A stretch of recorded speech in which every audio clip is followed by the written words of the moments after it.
ভাইমনদাৰ গান ভাইমনদাৰ গোটেই টিম আধা টিম আছে মঞ্চত চবকে মাতিছে মঞ্চত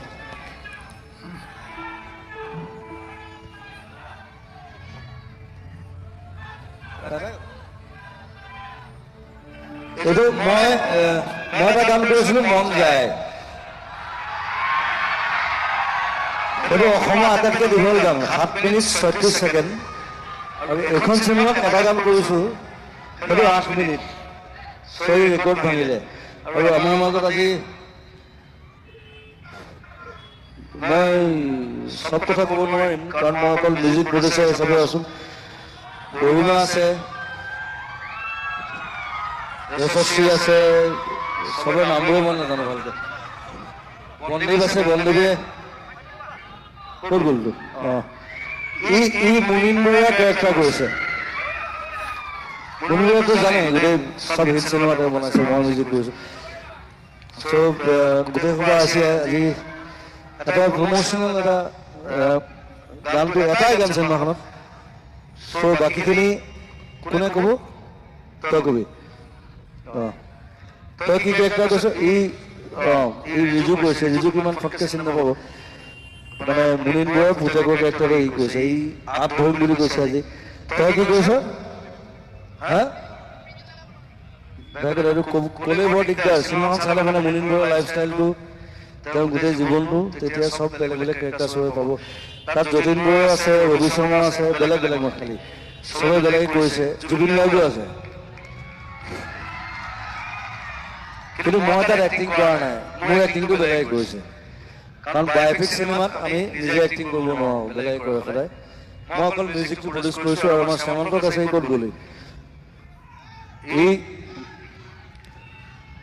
অসমৰ মানে বহুত বছৰৰ পিছত প্ৰথম বায়'পিক মই একেলগে আমি কনচেপ্ট কৰিছিলোঁ আমি ৰৈ বিলালে কৰিছোঁ আৰু চিনেমা কৰিম এইখনত মই মিউজিক প্ৰডিউচাৰ হিচাপে আছোঁ তাৰ লগত শ্যামন্তত বেংগলোৰ থাকে ডাঙৰ কোম্পানী আছে চব অসমীয়া ইণ্ডাষ্ট্ৰীৰ কাৰণে কাম কৰি আছে এটা হাত চাপৰি শ্যামন্তৰ কাৰণে যোৰহাটৰ আমাৰ একেলগে আমি আমি একেলগে কাম কৰি আছোঁ খালি জুবিন গাৰ্গটো নাহিলে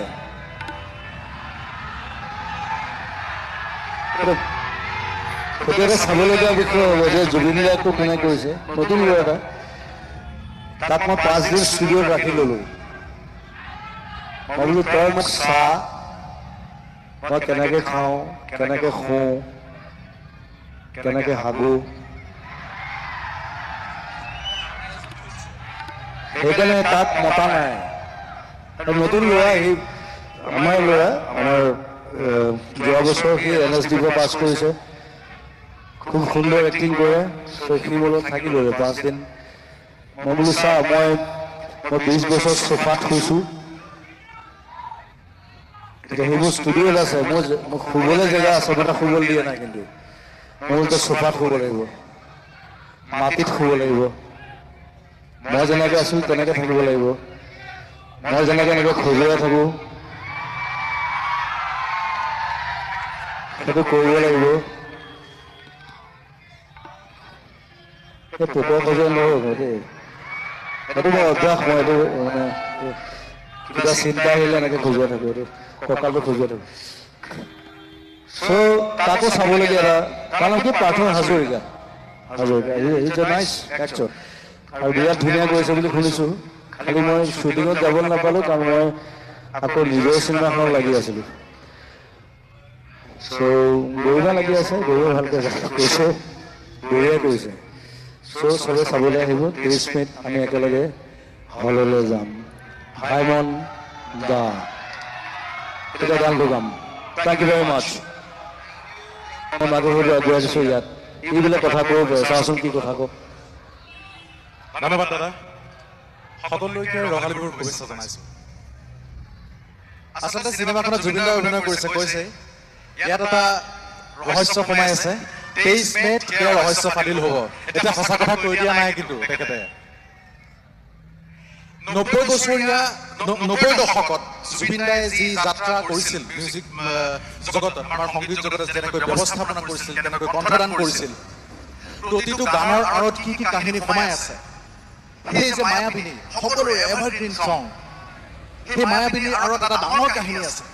প্ৰতিটো গানৰ আঁৰত থকা প্ৰতিটো কাহিনী আপোনালোকে গম পাব সেই 23 মে'ত ভাইমন্দা চাবলৈ আহিলে।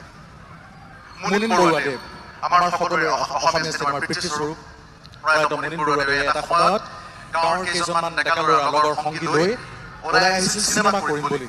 আৰু সেই সময়ত যি সময়ত হিন্দী ছবি অথবা আন ভাষাৰ ছবিয়ে অসমত অসমীয়া চিনেমা গ্ৰাস কৰি গৈছিল, আৰু সেই সময়তে চেলেঞ্জ কৰিছিল যে অসমীয়া চিনেমা কৰিম আৰু জনপ্ৰিয় কৰিম, সেইটো পৰ্যায়ত কৰিম। হিয়া দিয়া নিয়া আপোনালোকে নিশ্চয় জানে, নিশ্চয় চাইছে, প্ৰতিজনৰ অন্তৰত আছে হিয়া দিয়া নিয়া।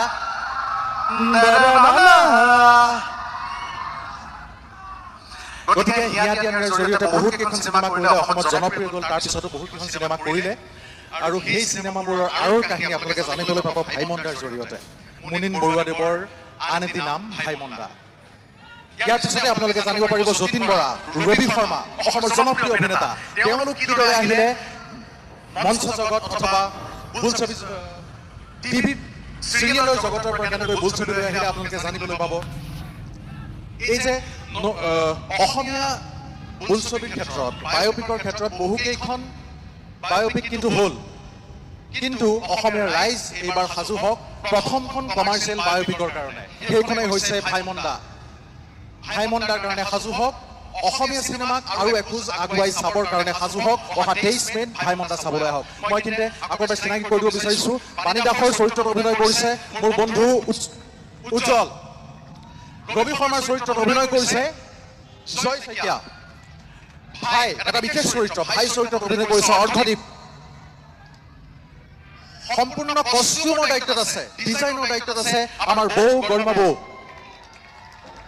ভাইমন্দা মুখ্য চৰিত্ৰত অভিনয় কৰিছে প্ৰায় দুবছৰ ধৰি তেওঁ কোচ কবাজ কৰিছে চৰিত্ৰটোৰ কাৰণে। মনদীপ শৰ্মা এটা ডাঙৰকৈ হাত চাপৰি বিচাৰিছোঁ আমি। যশস্বী সকলোৱে চিনি পাই আছে, সকলোৱে চকুৰ মণি হৈ পৰিছে বৰ্তমান সময়ত। টিভিৰ পৰ্দাত যশস্বী পৰিচিত।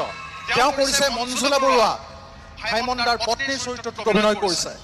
এতিয়া আমাৰ মাজত আছে যতীন বৰা, কৌশিক ভৰদ্বাজে কৰিছে ভেকু, এটা বিশেষ চৰিত্ৰ। আমাৰ সকলোৰে শ্ৰদ্ধাৰ মৃদুলা বৰুৱা বাইদেউৰ স্বামী, তেখেত ঢুকালে বৰ্তমান সময়ত, কিন্তু তেখেতে বহুকেইখন ছবিত প্ৰযোজনা কৰিছিল। এই চৰিত্ৰটোত অভিনয় কৰিছে, আৰু এই অভাজনে মানস বৰুৱাৰ চৰিত্ৰটোত অভিনয় কৰিছোঁ। অকণমান চেষ্টা কৰিছোঁ।